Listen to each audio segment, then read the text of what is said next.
nosotros mismos tenemos en la palabra del Señor. Y hemos ido de lo grande, para hacer una recapitulación, hermanos. Hemos ido de lo grande, hemos ido de cómo estudiar un libro de la Biblia. Luego hemos reducido el margen de visión, cómo estudiar un capítulo de la Biblia. Y hemos ido reduciendo a cómo estudiar un pasaje, un versículo de la Biblia. Y hemos visto cuán importante es poder ver ciertas herramientas que tenemos para un estudio correcto de la palabra del Señor. Yo me acuerdo que la primera clase que nosotros vimos es cómo mantener la línea, porque la Biblia no es de interpretación privada, sino la Biblia ha sido dada para que sea interpretada en base a la misma Biblia. Este último tiempo hemos visto que hay diferentes géneros. Hemos estado viendo esto de los géneros. Hay diferentes géneros literarios en la Biblia. No podemos leer en la vida secular, no podemos leer una revista de la misma manera que leemos un libro de historia o que leemos incluso una carta con relación a una novela. No podemos hacer eso. Hay diferentes patrones. No podemos leer la poesía de la misma manera que leemos un cómic, por ejemplo. Entonces, de la misma manera en la Biblia, aunque la Biblia tiene un tema principal, ha sido escrita de diferentes maneras. Y hemos visto ya el género de narrativa o el género histórico, cómo podemos tener las mejores herramientas para poder interpretar de manera correcta la historia, porque nosotros tenemos en la Biblia muchísimos libros de historia. Por ejemplo, ¿qué nos cuenta Génesis? Habíamos hecho esa pregunta. Nos cuenta acerca de la creación y nos cuenta acerca de la formación del pueblo de Dios, comenzando desde los patriarcas. Entonces nosotros vemos que eso es historia, pero ¿cómo podemos llevar esa historia y aplicarla en estos días? Y lo último que hemos estado viendo ha sido acerca de los libros históricos, los libros poéticos y los libros sapienciales. Y habíamos tomado en cuenta la semana pasada que hemos cortado nuestro estudio porque hemos llegado al punto de estudiar los salmos como el ejemplo para poder estudiar los libros poéticos. Habíamos hablado de que los salmos, ¿por qué los salmos son tan importantes? ¿Por qué nosotros tendemos a ir a los salmos cada vez que necesitamos ayuda? Porque los salmos son la expresión de hombres en determinados tiempos, porque habíamos dicho que los salmos han sido escritos en diferentes tiempos por diferentes autores, pero son las expresiones sinceras del corazón de esas personas. El día viernes, justamente en nuestro estudio veíamos el Salmo 90, que es un salmo, gracias hermano, que es un salmo de Moisés. Y vemos cómo Moisés se presenta delante del Señor reconociendo la grandeza del Señor, pero reconociendo también que aún en medio de la adversidad, aún en medio de la angustia, en medio del castigo por el pecado, Dios está presente. Y nos damos cuenta cómo Moisés derrama su corazón en esto. Entonces nosotros hemos ido viendo ciertas herramientas que nosotros tenemos y habíamos hablado acerca de Deme un segundito, hermanos.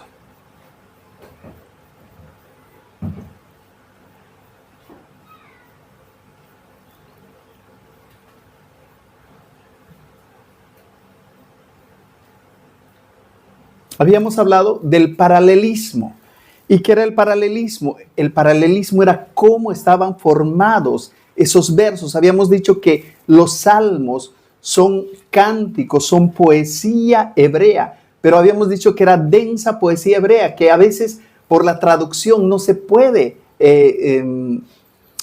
ver con claridad. Nosotros cuando escuchamos poesía, que es la poesía normal de nosotros, podemos identificarla claramente, pero muchas veces en salmos es un poco complicado porque no entendemos ciertas reglas por las cuales están escritas. Y solo como ejemplo vamos a poner, habíamos puesto tres paralelismos, tres cosas importantes de cómo están estructurados los salmos. Habíamos hablado del paralelismo sinónimo y el concepto fue bien básico.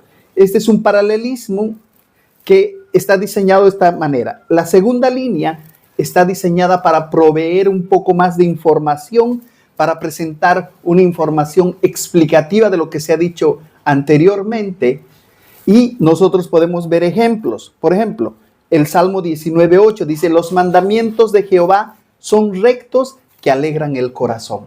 Eso dice. Pero la segunda parte de ese mismo verso dice: el precepto, porque hablamos de mandamientos o preceptos, es un sinónimo, dice: el precepto de Jehová es puro que alumbra los ojos.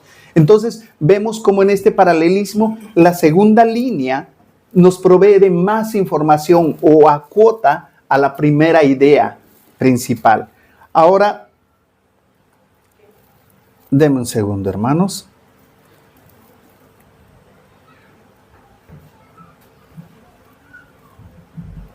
Por ejemplo, en este paralelismo voy a poner un ejemplo del libro de Proverbios. En Proverbios también encontramos poesía y encontramos también este paralelismo. Proverbios 19:5 dice lo siguiente: el testigo falso no quedará sin castigo, dice así, y el que habla mentiras no escapará. Venid y adoremos, postrémonos, dice el Salmo 95:6. Arrodillémonos delante de Jehová, nuestro Hacedor. Venid, adoremos y postrémonos, dice la primera línea. Y la segunda dice: arrodillémonos delante de Jehová. Entonces está reforzando la primera idea. Y este es el paralelismo sinónimo. El paralelismo antitético, simple. En este tipo de paralelismo, la segunda línea contrasta con la primera y declara una verdad opuesta. Por ejemplo, el Salmo 1, versículo 6 dice: porque Jehová conoce el camino de los justos. Dice: mas la senda de los malos perecerá. O sea, es un contraste, que los justos en el camino del Señor son conocidos, mas la senda del injusto o del impío, dice acá, de los malos, perecerá. Otro ejemplo, el hijo sabio, un proverbio: el hijo sabio recibe el consejo del padre, mas el burlador no escucha las reprensiones. Proverbios 13:1. La mano del negligente empobrece, mas la mano de los diligentes enriquece. Proverbios 10:4. Entonces vemos cómo hay en la segunda línea una contraposición, algo contrario, una verdad contraria a la primera que se está diciendo. Y generalmente esto lo encontramos más en los proverbios. Generalmente los proverbios cortamente dan verdades que son de este tipo. Ahora tenemos el siguiente paralelismo, que es un paralelismo sintético. En este paralelismo, la segunda línea se considera como no simplemente un sinónimo, sino como una información o un énfasis de la línea que complementa lo que estamos viendo. Ahora, R.C. Sproul escribe lo siguiente. Dice: el paralelismo sintético es un poco más complejo que las otras formas. Aquí la primera parte del pasaje crea un sentido de expectación, el cual se completa con la segunda parte. También puede avanzar en un movimiento progresivo en escalinata hasta alcanzar una conclusión en la tercera línea.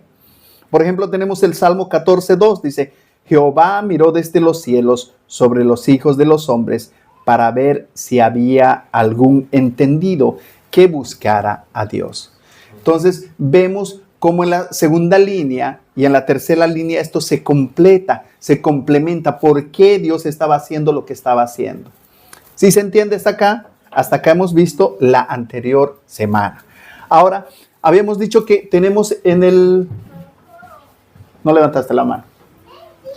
Hermano, estoy mal. Habíamos dicho la anterior semana de que eran dos cosas que son bien marcadas en los salmos. Vemos estos paralelismos, pero vemos también imágenes que nos muestran a través de la poesía ciertas circunstancias. Por supuesto, estas forman pensamientos de manera figurada. Por ejemplo, Dios no es un león ni un pastor, Pero nosotros vemos, por ejemplo, en el Salmo 23, que dice, Jehová es mi pastor, nada me faltará.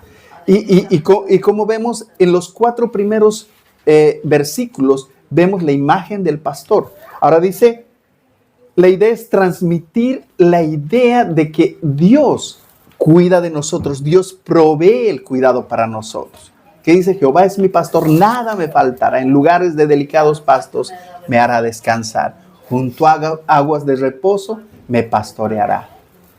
Entonces, hermanos, la segunda parte del Salmo, de los versos 5 y 6, usa otra imagen, que es la imagen de un banquete. ¿Qué dice?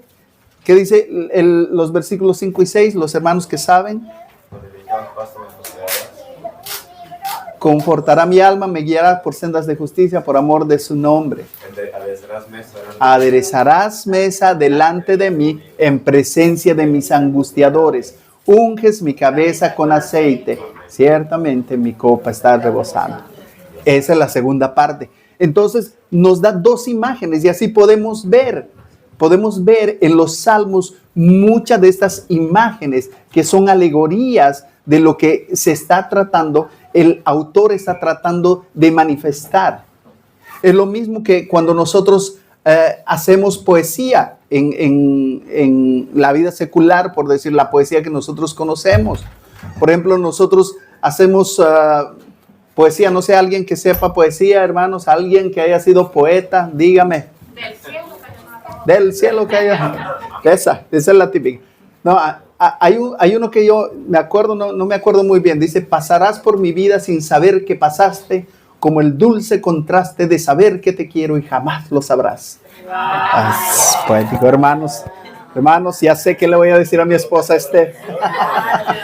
soñaré con el nácar virginal de tu frente, soñaré con tus ojos de esmeralda de mar, soñaré con tus besos desesperadamente, soñaré con tus labios y jamás lo sabrás. Hermanos, disculpen. No, está bien. Pero vemos cómo la poesía, hermanos, incluso en nuestro medio, usa figuras retóricas, usa ejemplos de cosas naturales para ejemplificar algo. Y eso es lo que vemos en los salmos. Así que hay mucho figurativo, mucho de imágenes que nosotros nos lleva a poder imaginarnos las cosas. En los salmos, en los proverbios también es la misma regla. Ahora, hermanos, vamos a pasar a ver las reglas de interpretación.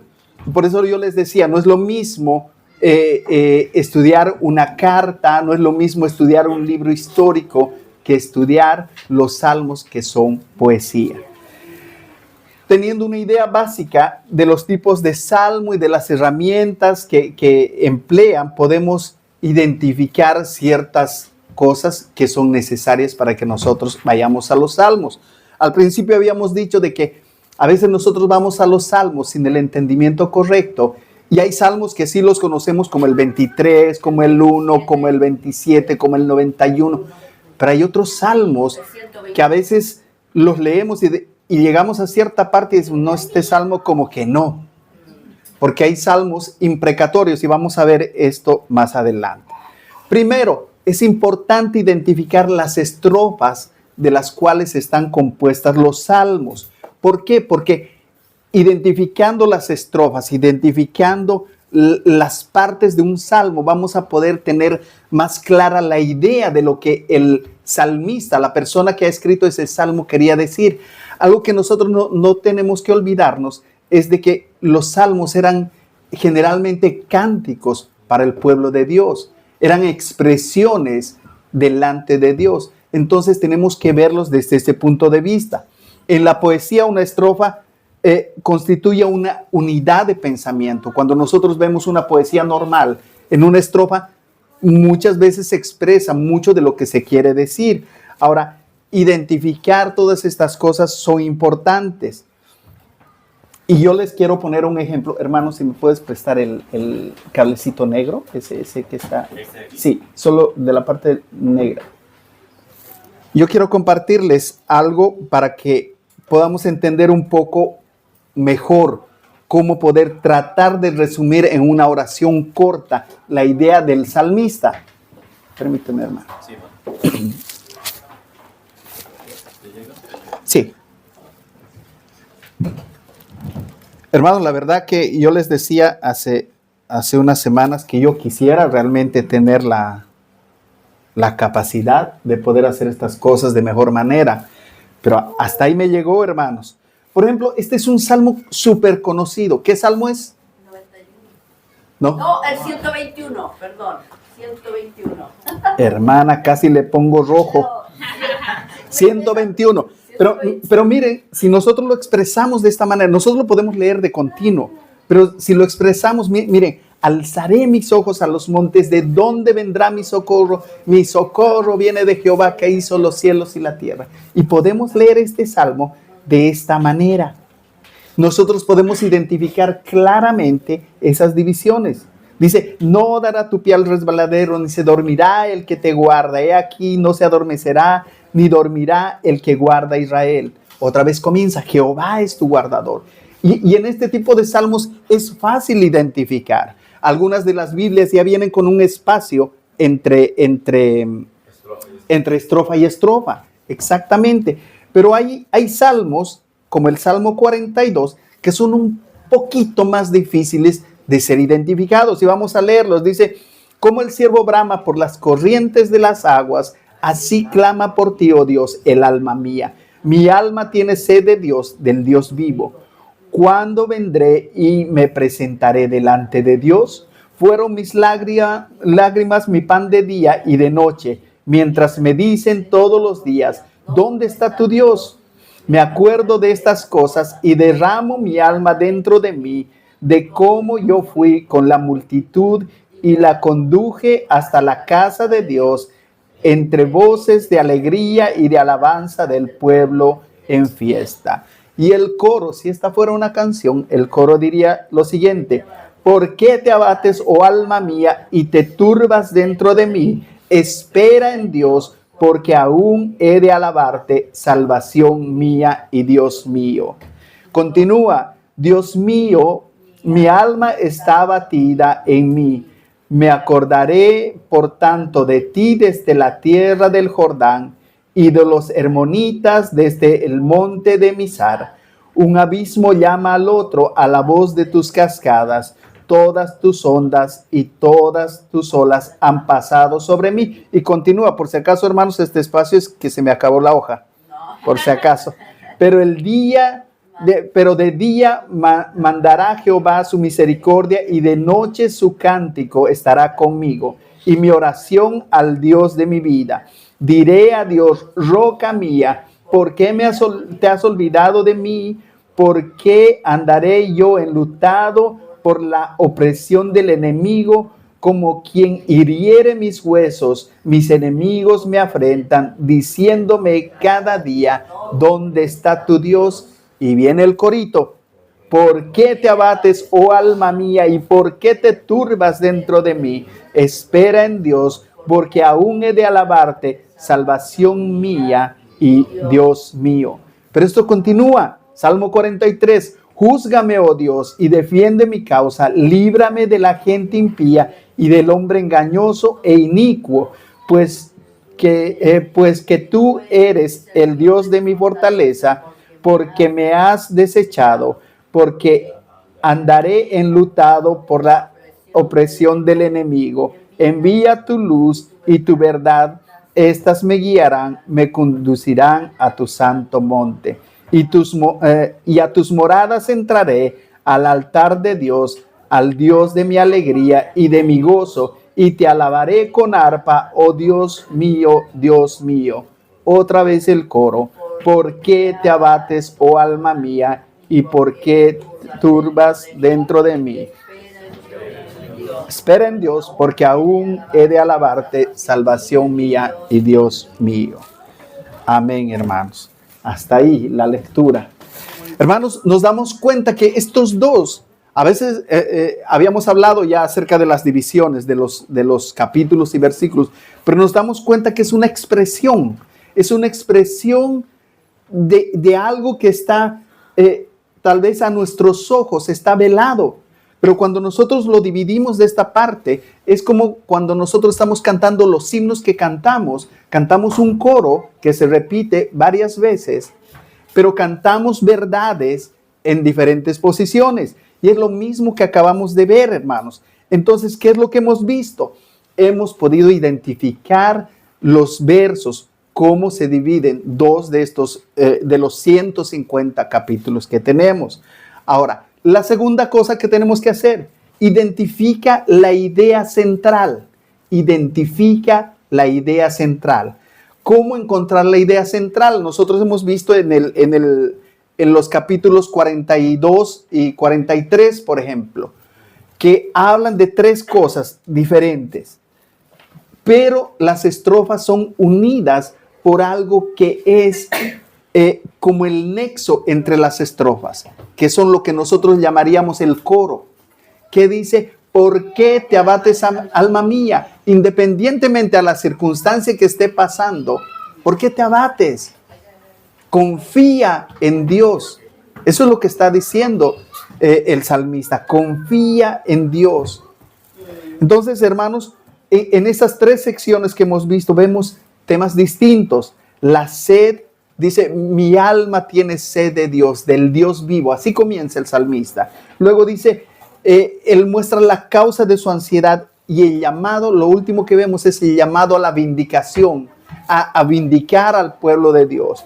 Pero el estribillo o el coro que nosotros hemos visto provee lo que nosotros o entreteje esas secciones que nosotros es importante que nosotros podamos identificar. Así que es importante esto, hermanos. Es por eso que el ejercicio que habíamos hecho de poder ver los versos, identificar los versos en los salmos, nos da la posibilidad de poder hacer esto. ¿Se entiende hasta aquí? Hermano, cuéntamelo. Arranquemos. Ahora sí. Buenos días, hermanos.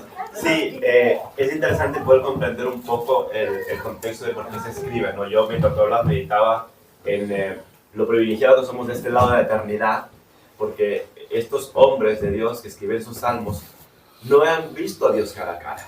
Ellos no tenían acceso a Dios cara a cara. Ellos no tenían acceso al Padre, de tal manera que ellos tenían que poder intentar identificarle al pueblo y asimismo una forma de poder llegar a ese Dios que está en los cielos. Sin embargo, nosotros, de este lado de la creación, dice el apóstol Juan, porque vimos la gloria del Padre encarnada en Cristo Jesús. Entonces nosotros tenemos el privilegio de poder ver a Cristo y de poder disfrutar de lo que Él es. Ahora bien, cuando leemos los salmos, debemos de conocer un poco ese salmo que tomas tú, como el ciervo brama por las aguas, por ejemplo. ¿Alguno de ustedes vieron un ciervo bramando? Yo vi un ciervo bramando porque tiene sed. Es un bramido terrible. Se dice que es un bramido que se escucha muy, muy fuerte en el bosque. O sea, no es que, no. Es terrible bramido. Entonces, el autor te lleva a ese momento de decir, yo así estoy bramando por ti, Señor. De esta manera, mi condición en mi corazón es así. Entonces, creo que cuando leemos esos salmos, Amén, tenemos que tener esa idea de la figura, de lo que intenta llevarnos.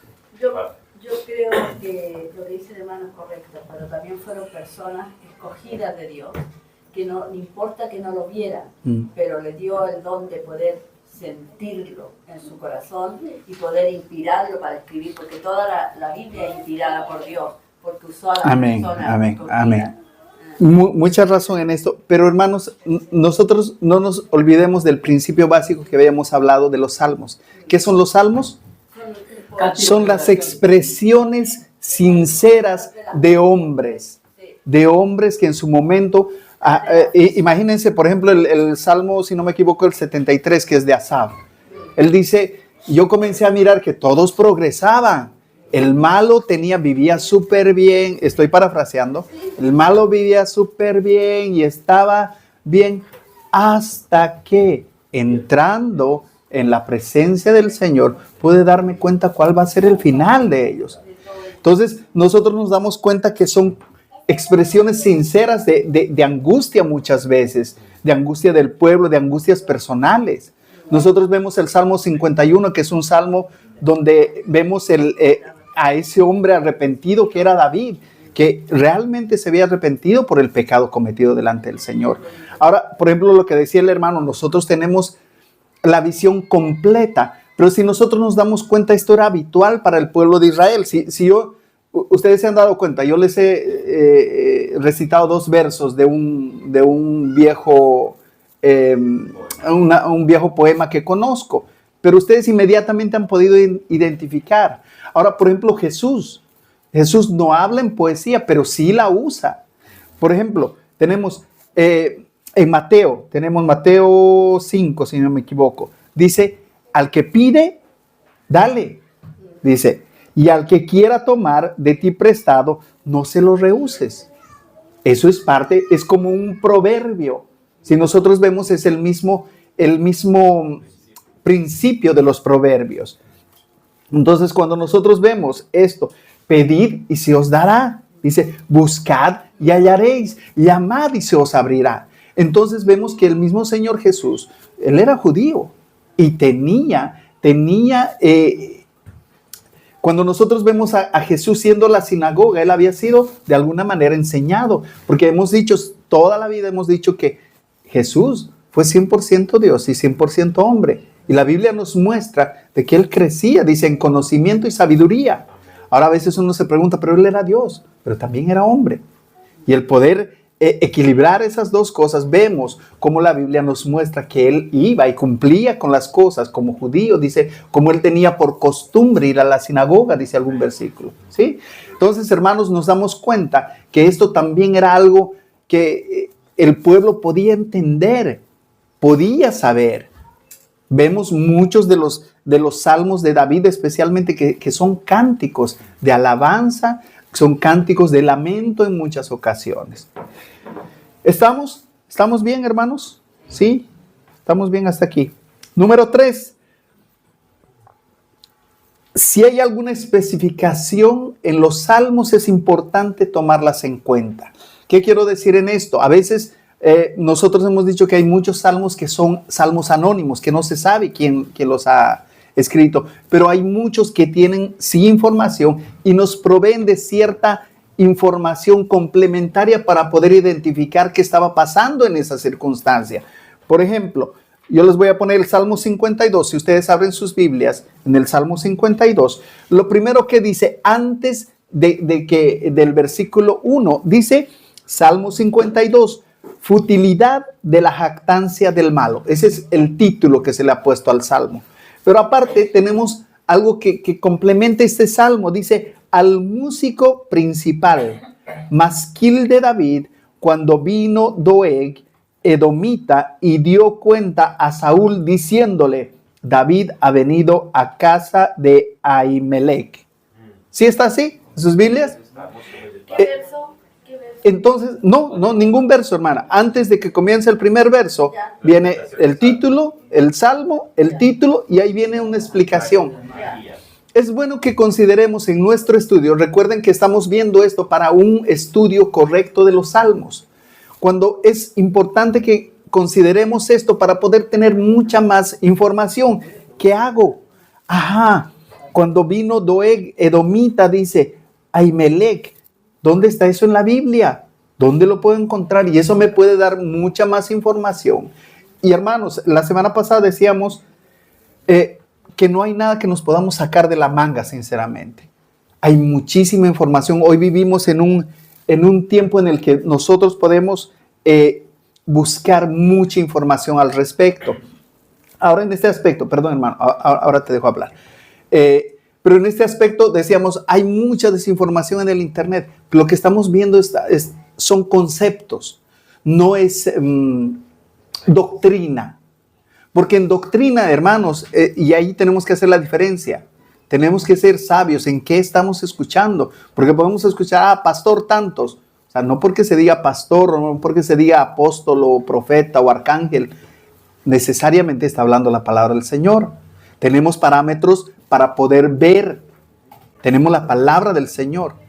Si a mí me vienen con una profecía que no está en la palabra de Dios, si a mí me vienen con el Señor me dijo y en la palabra de Dios no está eso, muy posiblemente sea una cena pesada y eso hizo que pienses de esa manera y no fue precisamente el Señor. Entonces, hermano, ¿querías decir algo? Pero solamente quería contar una cosa. Cuando yo leí La Reina Valera, me costó leer un poco el título, pero yo cambié mi traducción a la del algo sencillo. Dice así, el Salmo dice, las malas lenguas al director, poema de David, cuando Doeg, el edomita, fue a contarle a Saúl que David había ido a la casa de Ahimelech. Entonces, una buena herramienta es poder buscar... Hermanos, no se olviden que hemos visto herramientas generales anteriormente, ya no vamos a retroceder en esto.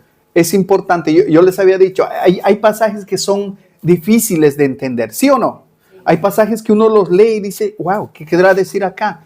Pero hoy, al día, tenemos la gran posibilidad de ver en nuestro teléfono incluso diferentes versiones. Y podemos buscar, por ejemplo, ese YouVersion, que es una de las mejores aplicaciones según mi criterio, tiene la posibilidad de poder comparar textos. Si yo veo un texto, yo puedo comparar qué dicen otras versiones para poder entenderlas de mejor manera. ¿Estamos? Amén. Continuamos. Otra cosa que es importante considerar en el estudio de los salmos y a menudo los proverbios pueden leerse como textos autónomos. Habíamos dicho de que cuando nosotros estudiemos, por ejemplo, las epístolas que hemos visto como ejemplo, cuando leemos las epístolas no podemos identificar, no podemos interpretar un versículo fuera del contexto, ¿sí o no? ¿Se acuerdan del todo lo puedo en Cristo que me fortalece? Y habíamos dicho, todo lo puedo en Cristo que me fortalece. O sea, no juego fútbol, yo voy a ir a jugar fútbol y lo voy a hacer bien porque todo lo puedo en Cristo que me fortalece. ¿Será eso que quiere decir el versículo? Por supuesto que no. ¿Cómo podemos saber qué realmente quiere decir todo lo puedo en Cristo que me fortalece? Leyendo el contexto. Leyendo el contexto de pasajes anteriores y posteriores. Esa es la manera en la que yo puedo saber exactamente qué es lo que estaba queriendo decir Pablo cuando decía todo lo puedo en Cristo que me fortalece. Amén. Entonces, en el caso de los salmos, muchas veces, y los proverbios, son cosas individuales. La mayoría de estos libros de la Biblia no tienen imperativos, sino son versos cortos, individuales, pasajes cortos que nos dan una idea de lo que querían transmitir los autores. ¿Sí se entiende? Sí. ¿Estamos de acuerdo? Yo creo que también en cada salmo las personas expresan como si sus aflicciones, como sus alegrías también. Y eso en la actualidad, hoy en día, muchas cosas que leemos también nos ayuda a nosotros para animarnos y también como para reflexionar qué podemos estar haciendo mal. Amén. Hermanos, y este punto es bastante importante, lo habíamos recalcado, hermanos, lo habíamos dicho anteriormente, que muchas veces nosotros vamos a encontrar en los salmos y en los proverbios lenguaje figurado, que nosotros vamos a tener que entenderlo como lenguaje figurado. No podemos interpretar todo de manera literal. Por ejemplo, el Salmo 98, versículos 7 y 8 dice: brame el mar y su plenitud, el mundo y los que en él habitan. Los ríos batan las manos, los montes todos hagan regocijo. Ahora, por razones obvias, debo entender que esto es una alegoría. ¿Sí o no? Yo nunca he visto, yo soy boliviano, no tenemos mar y no es excusa esa. No, pero yo sé que los mares no baten las manos, no hacen eso. O por lo menos si hay montes, en mi país sí hay montes. Los montes, dice, hagan regocijo. Nunca he visto un monte, hola, hola. No, debo interpretar, los volcanes sí. Los volcanes se alegran de diferente manera. Pero hermanos, ¿qué estamos tratando de decir? Que no podemos evaluar o interpretar un salmo o un pasaje de los salmos de manera literal, textual. Esto es metafórico, no es literal. Por ejemplo, David dice lo siguiente: me he consumido a fuerza de gemir, Salmo 6:6. Todas las noches inundo de llanto mi lecho, riego mi cama con mis lágrimas. ¿Qué está diciendo? ¿Que lloraba tanto que ya no quedaba en un charco de agua? No, es una manera poética de expresar su lamento, su dolor. Él dice, todas las noches riego, dice, inundo de llanto mi lecho, dice. Pero puede Entonces, haber llorado harto también. puede que sí, pero no conozco a nadie que se haya inundado en la cama, hermanos. O sea, este es un lenguaje metafórico. Haya podido, o sea, esta expresión que está diciendo, que ha llorado, como dice la hermana, mucho, pero no al punto de inundar su cama. O sea, dice, todas las noches inundo de llanto mi lecho. Dice, riego mi cama con mis lágrimas. Pero ahora, hermanos, este es un lenguaje figurado. ¿Qué está expresando? ¿Qué está queriendo decir? Que ha llegado demasiado. Mucha tristeza, que tenía duelo, pero lo hace de una manera colorida, de una manera no literal. Esa es la virtud que nosotros encontramos en la poesía, que podemos decir algo sin decirlo, ¿sí? Exagerado. No exagerado, sino hay maneras de decir, o sea, de ejemplificar.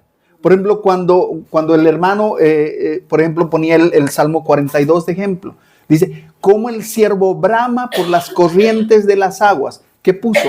Puso el ejemplo, así clama por ti, oh Dios, el alma mía. Es un lenguaje poético. Es decir, así como yo nunca he escuchado un ciervo bramar. Yo sí. Y entonces, según el hermano y según tu hermana, me imagino que es un lamento doloroso. Sí, es un clamor doloroso. Entonces le está poniendo un ejemplo de algo que él está expresando con su corazón.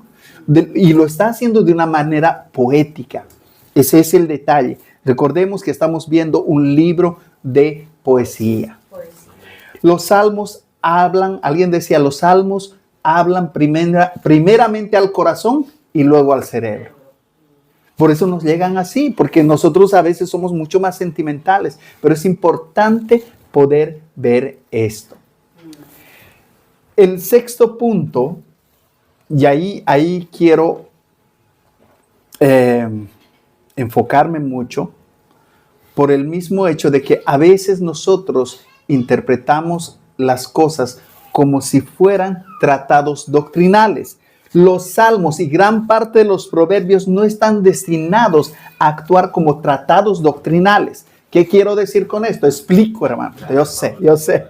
Me explico. Los salmos y gran parte de los proverbios no son por naturaleza reglas que se cumplen a rajatabla. Son probabilidades. Y les voy a poner un ejemplo. Por ejemplo, dice, si temes al Señor, te van a pasar buenas cosas, pero posiblemente no. El Salmo 73 es un ejemplo claro. Asaf veía que los malos progresaban, pero él siendo bueno no. Tal vez él decía, todos progresan menos yo hago lo bueno. Y hay un dicho de los mexicanos que a mí me gusta, que dice, el que no tranza, no avanza. ¿Qué quiere decir? El que no trampea, no va a poder progresar. Y a veces nosotros vemos, yo soy íntegro de corazón, yo soy creyente, yo trabajo muchísimo, pero me va mal.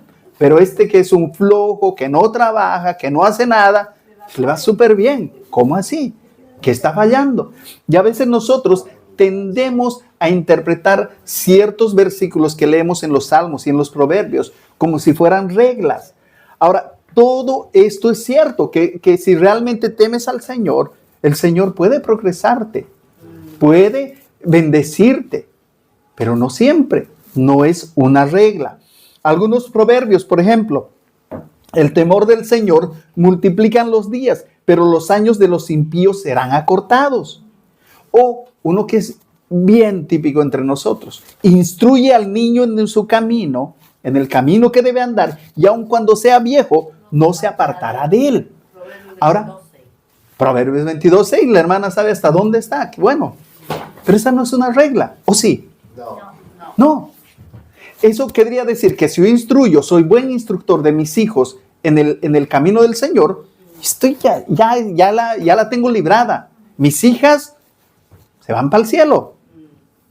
E iría totalmente en contra de lo que nosotros creemos, de lo que la Biblia dice. Dios tiene hijos, no nietos. Y no es a través de mí que mis hijas se van a salvar. Ahora, hay muy, muy grande probabilidad de que ellas crean en el Señor a través de la instrucción que yo les pueda dar. Pero conocemos muchísimos casos de hombres que han instruido a sus hijos, pero sus hijos lastimosamente se han perdido.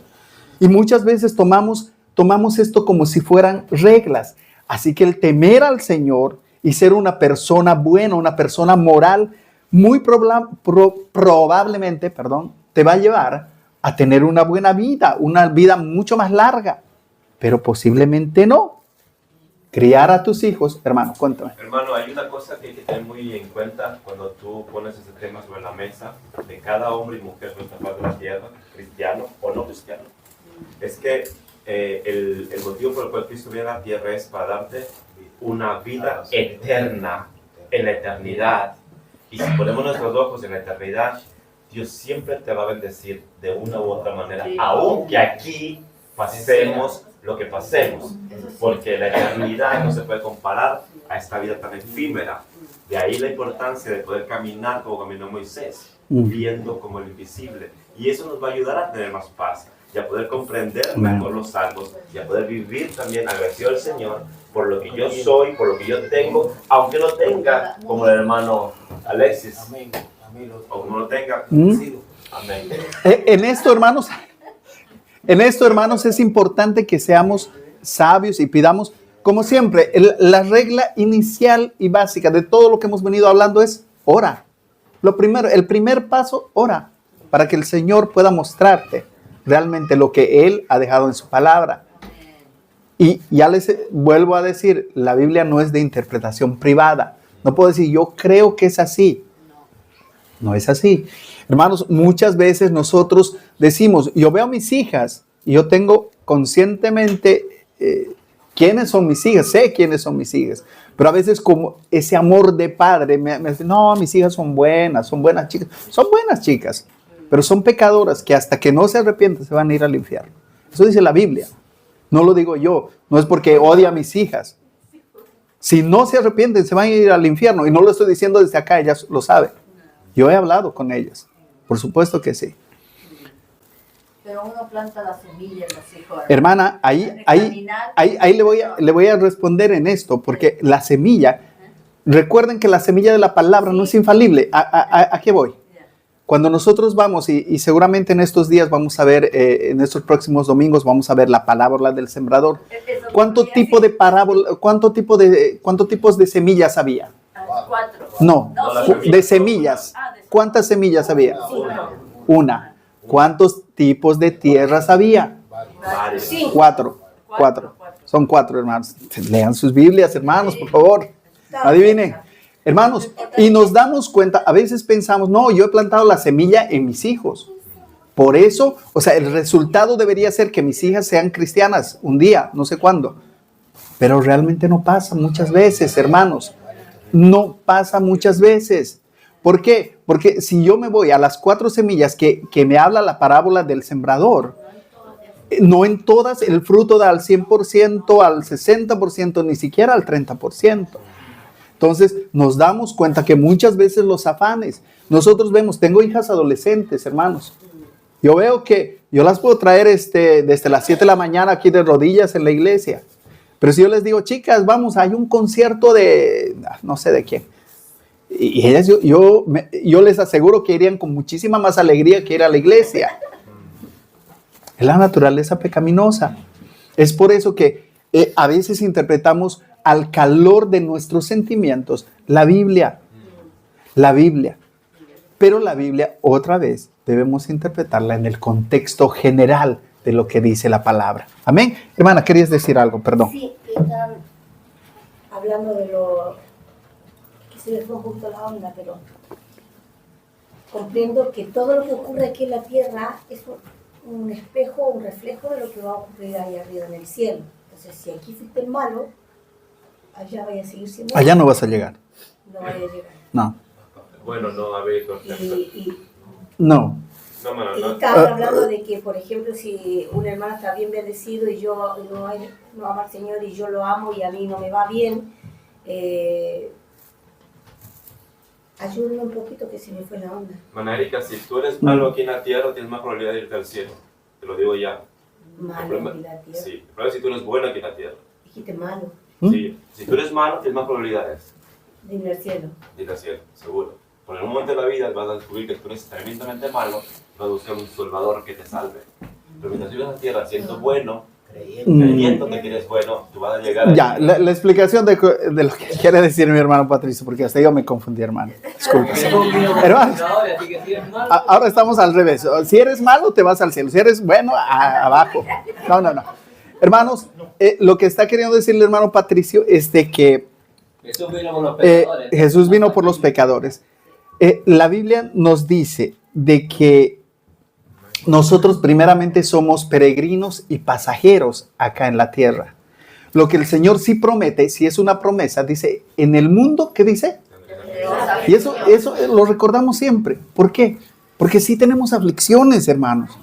Vivimos en un mundo caído, en una naturaleza todavía caída, pese a que nosotros hemos llegado a los pies de Cristo en fe y arrepentimiento y somos creyentes verdaderos.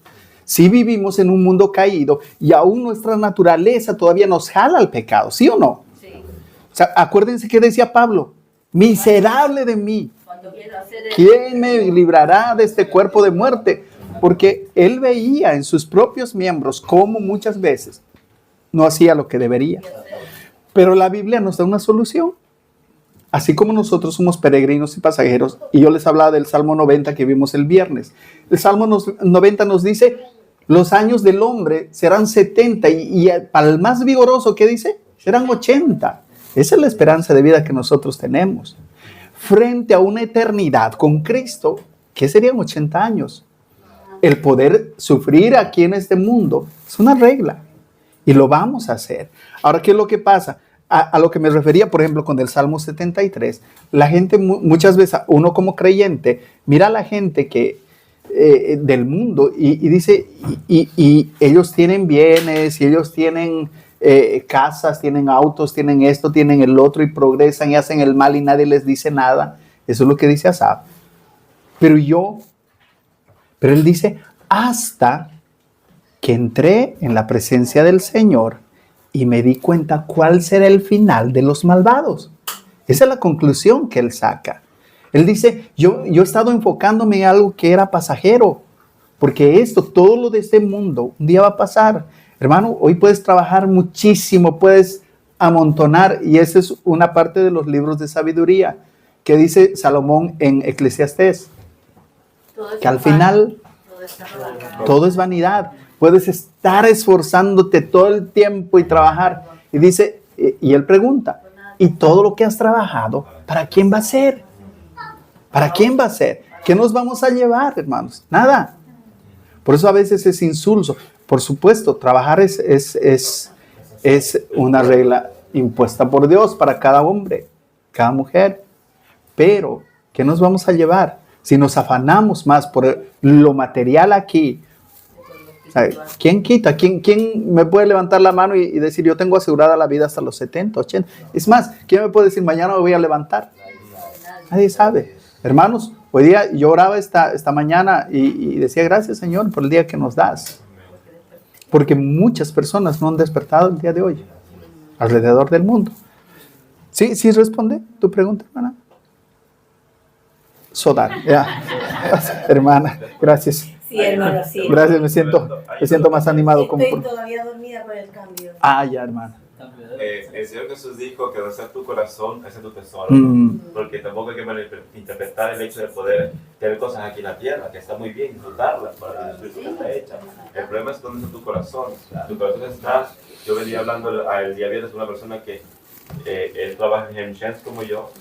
Y cuando no está trabajando conmigo, está trabajando en otro sitio. Digo, pero ¿cuándo tienes tiempo para tu esposa, tus hijos? No, me dice, ya hablaré después. Ahora estoy enfocado en conseguir lo que quiero conseguir. Y ese es el problema, tu corazón está puesto en esto. Cuando tu corazón debe estar puesto en Cristo.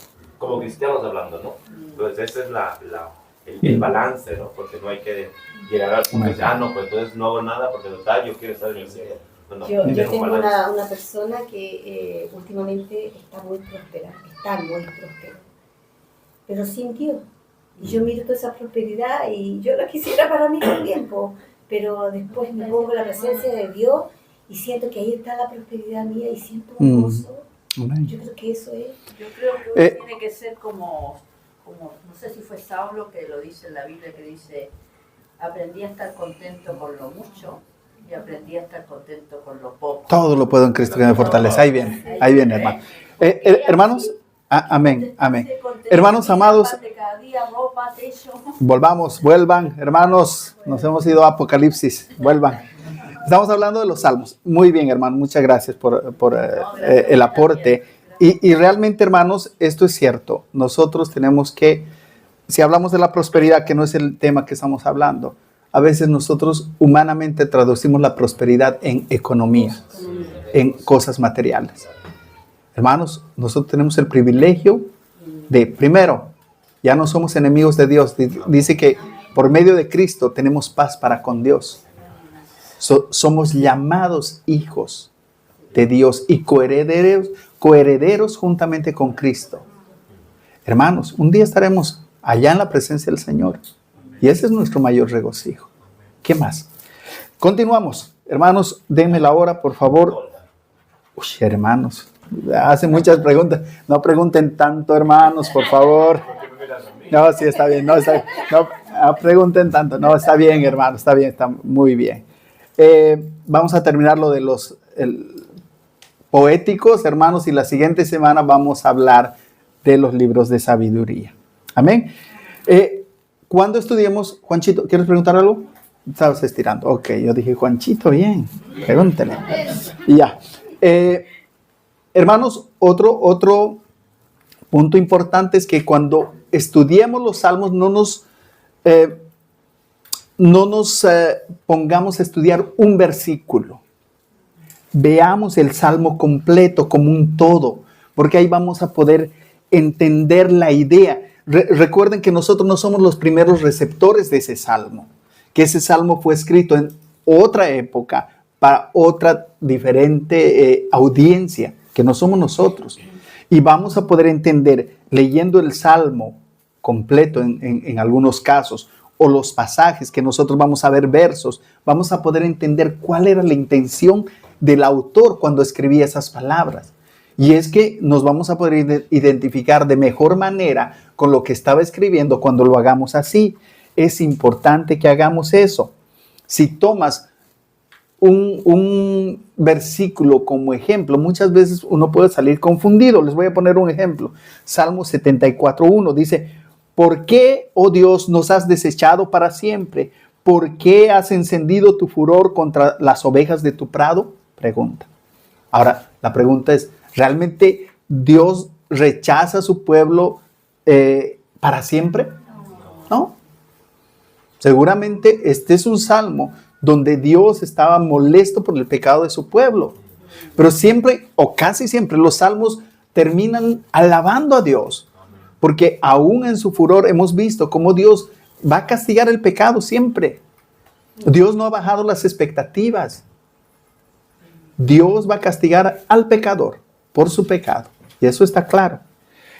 Último, hermanos, los salmos imprecatorios, que es importante. Ustedes van a encontrarse con salmos que hablan cosas que aparentemente parecerían contradecir el resto de la Biblia. Pero, hermanos, debemos comprender que son declaraciones. Por ejemplo, a veces dices, vamos a encontrar el odio contra los enemigos. Vamos a encontrar, incluso hay salmos que dicen, agarra a los niños y rómpelos contra las piedras, deséchalos, desecha y rae a todos estos tus enemigos. Y encontramos esos y a veces uno se espanta y dice, wow, ¿y estos salmos? Y claro, no, a mí me gusta el 23, el 1, el 100 y los salmos preferidos de todos. Pero estos salmos también son de inspiración divina y están en la palabra del Señor por algo. Entonces, habíamos dicho que un salmo imprecatorio es un tipo de lamento. Son circunstancias que estaban pasando y es el lamento de una persona o del pueblo para que Dios haga justicia con lo que estaba pasando en algún momento. Entonces, nosotros debemos entenderlo de esta manera. De manera particular, los salmos imprecatorios vocalizan las lágrimas que estaban expresando en ese momento. Así que nosotros debemos verlos de esa manera. Amén. Hermanos, ¿alguna pregunta más? ¿Alguna pregunta? No, sí, ahora sí, hermanos, me arrepentí. Haremos la semana que viene, leer el Salmo 119 completo, ¿no? Hermanos, ya, sí, si quieren tarea, el Salmo 119 de memoria, hermanos, para la siguiente semana. No es cierto. No es cierto. Son 176 versículos apenas, hermanos. Hermanos amados, espero que haya sido de bendición esta clase. Si hay preguntas, no duden en hacerlas. Yo agradezco mucho por la paciencia. El Señor nos tenga paciencia también por todas las metidas de pata que a veces tenemos, pero estamos aprendiendo, hermanos, y es importante que nosotros podamos estudiar correctamente la palabra del Señor, podamos buscar su voluntad y podamos ver que lo que estamos haciendo es para gloria del Señor. Amén. Y yo quisiera contar, Hermana. los salmos que puso hoy día, el 42 y el 43, creo que en el fondo también, aunque lo estemos estudiando, nos ayuda en un momento, porque dice, ¿por qué te abates, alma mía? ¿Ah? Y creo que todas las personas, aunque seamos cristianos, tenemos algunas cosas que también lo hace que nuestra alma se abate. Entonces, al leer eso, entramos aquí a una reflexión, que Dios no quiere que nos aflijamos si realmente nuestra confianza como cristiano, a pesar de cualquier prueba que tengamos, porque cada persona aquí no cuenta todas sus cosas, cada persona lleva su dolor interno de lo que sea, pero Dios nos está diciendo en este momento, por lo que usted puso, pero ¿por qué te abates si tu confianza tiene que estar en mí? Porque yo soy el que cura todo lo que a ti te está haciendo mal. Y me gustó lo que puso, hermano, los salmos que cogió, porque todos necesitamos eso. Amén, hermanos. Nosotros vamos a darnos cuenta, y esto es un punto aparte de lo que decía la hermana. Algo que a mí me gusta mucho en los salmos es de que en la gran parte de los salmos, el salmista se habla a sí mismo, a su misma persona. Hay un salmo que dice, bendice alma mía, me encanta ese salmo, bendice alma mía a Jehová y no te olvides de todos sus beneficios. Y es algo que nosotros debemos hacer constante, orar constantemente.